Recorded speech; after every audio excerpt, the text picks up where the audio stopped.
हर हर महादेव, जय शिव शंभू।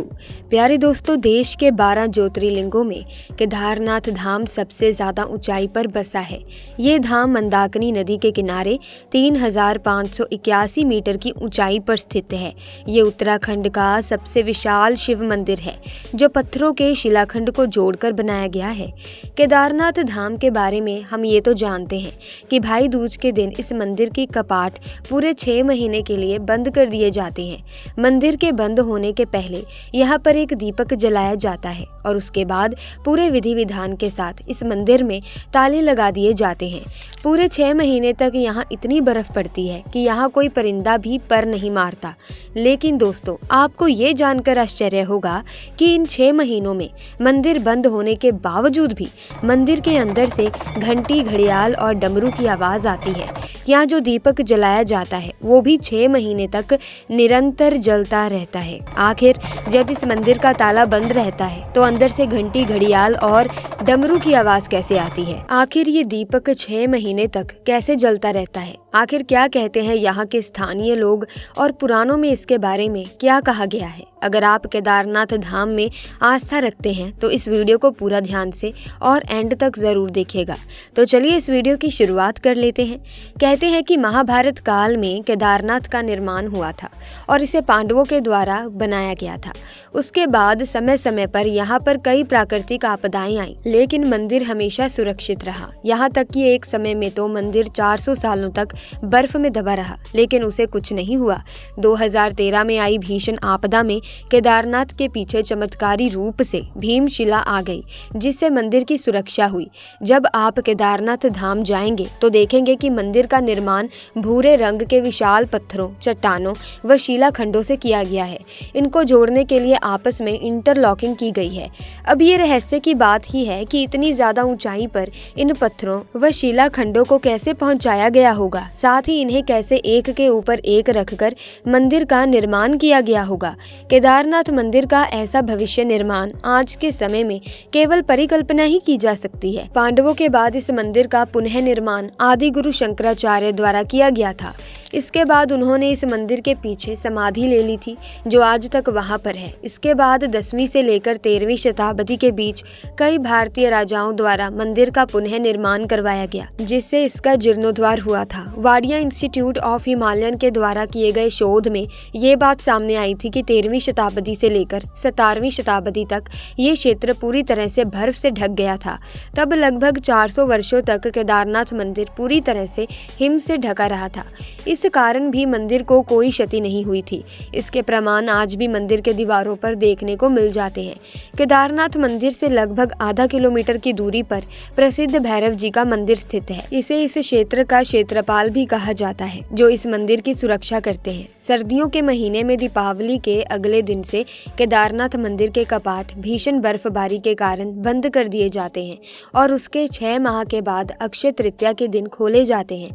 और इसी समय के बीच कुछ ऐसा होता है जो आज के विज्ञान जगत के सोच और समझ से भी परे है। दीपावली के बाद यहाँ पर भीषण बर्फबारी का दौर शुरू हो जाता है, जिस कारण केदारनाथ भगवान के प्रतीकात्मक रूप को नीचे ऊखी मंड के ओंकारेश्वर मंदिर में स्थापित कर दिया जाता है। इन 6 महीनों में वहाँ के स्थानीय नागरिक भी वहाँ नहीं रह पाते, बस कुछ साधु, सन्यासी और कुछ स्थानीय लोगों को छोड़कर। इस कारण वहाँ से सभी श्रद्धालु, भक्तगण, स्थानीय नागरिक, दुकान वाले, उत्तराखंड सरकार के अधिकारी सभी नीचे आ जाते हैं। 6 महीने तक ये स्थल एकदम सुनसान रहता है। वह केदारनाथ धाम जाने के सभी मार्ग बंद हो जाते हैं। कहते हैं कि जब ये मंदिर और उसके आसपास के इलाके सुनसान हो जाते हैं, तब इस मंदिर के अंदर से रोजाना घंटी, घड़ियाल और डमरू की आवाज सुनाई देती है और ऐसा लगता है कि अंदर कोई है जो महादेव की पूजा अर्चना करता है। स्थानीय लोगों के अनुसार इस मंदिर में कुछ रहस्यमय साधु आते हैं, जो अपने सूक्ष्म शरीर से इस मंदिर में प्रवेश करते हैं और भोलेनाथ की पूजा अर्चना करते हैं। पुराणों के अनुसार जब मनुष्य इस स्थान को छोड़कर नीचे चले जाते हैं, तब देवताओं के हाथों में इस मंदिर की पूजा पाठ का जमाव होता है। वे नित्य रोजाना इस मंदिर की पूरी विधि विधान के साथ पूजा पाठ करते हैं। इन 6 महीनों में अगर इस मंदिर की सुरक्षा की बात करें तो इसकी पूरी जिम्मेदारी श्री भैरवनाथ जी संभालते हैं, जो कि भक्तगण केदारनाथ मंदिर के दर्शन हेतु आते हैं। उन्हें पहले श्री भैरवनाथ मंदिर के दर्शन दर्शन करना अनिवार्य होता है, अन्यथा केदारनाथ मंदिर की यात्रा विफल मानी जाती है। जब मंदिर के पुजारी के द्वारा 6 महीने के बाद केदारनाथ धाम के कपाट खोले जाते हैं, तब भी वहां पर अखंड ज्योत जलती हुई मिलती है।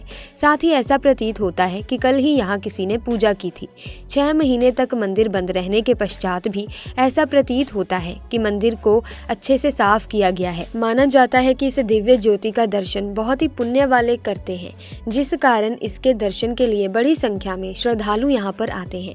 केदारनाथ मंदिर के पीछे स्थित इस कुंड में केदारनाथ के अभिषेक का जल रहता है। कहा जाता है कि ये जल अमृत के समान है। यही कारण है कि यहाँ पर आने वाले श्रद्धालु इस अमृतमय जल को पीते हैं।